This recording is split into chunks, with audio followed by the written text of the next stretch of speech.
Oh boy. AOC. What can I say? What can I say? Basically, if you haven't been paying attention, she voted against an amendment that would have limited defense funding for Israel. So, for like the Iron Dome. As far as I'm concerned, anything that means less money and less support for Israel is good in my opinion. So, I can't imagine voting against something like this, but AOC did. She did. She voted against it. And she explained herself. I'm going to read her tweet, and I think this is an awful explanation, but I'll let you make up your own mind, I guess. Marjorie Taylor Greene's amendment does nothing to cut off offensive aid to Israel, nor end the flow of U.S. munitions being used in Gaza. Of course, I voted against it. What it does do is cut off all defensive Iron Dome capacities while allowing the actual bombs killing Palestinians to continue. I have long stated that I do not believe that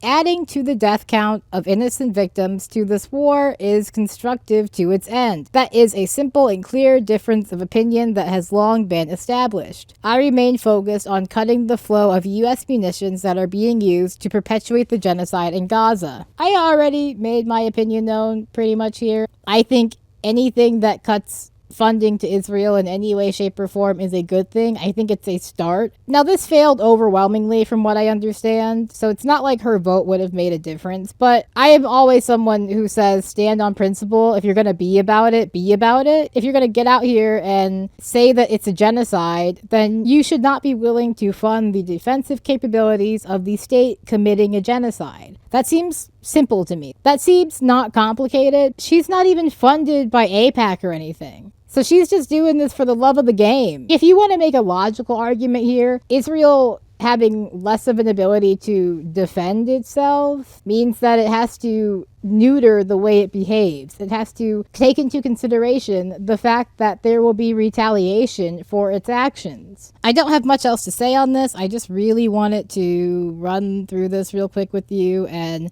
we can look at some of the replies. You know, we've got, I'm not reading all that, Free Palestine from North Star Radio, a secular talk, so Kyle Kowinski, you've got This is Pathetic, Pathetic Spineless Shell of a Person, We Should Not Be Supporting the Iron Dome at All, Mike from PA, This is a painfully childish analysis. Either you are attempting to do something for a purely political, cynical reason, or your advisors are some of the most incompetent in Washington. Denims. Disappointing to defend Israel just for the love of the game. She admits it's a genocide and still supports it. What a freak. Yeah, again, I've made my opinion pretty much well known here at this point. I don't think we should be giving any money to Israel, whether that be for defensive or offensive capabilities.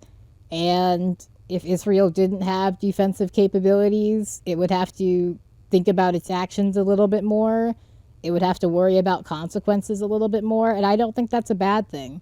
I don't think that's a bad thing at all. Crazy take of hers. Crazy move on AOC's part. Unfortunately, my expectations for AOC are already pretty low, I guess. And this doesn't really help that. What else can I say? That's all I got for you. But thank you so much for watching. Do me a favor and leave the video a like. And let me know down below, what did you think of this? Because, oh boy, this was not the play. Not the best move on her part. And hit that subscribe button. I'm trying to hit 100 subscribers before the end of the summer. I have gained quite a few subscribers, actually. So if you're listening to this and you subscribed in the last couple days, thank you. I appreciate you. I appreciate all of you. Thank you so much for subscribing. And if you're not subscribed, hit that subscribe button. But other than that, take care of yourself, free Palestine, and goodbye.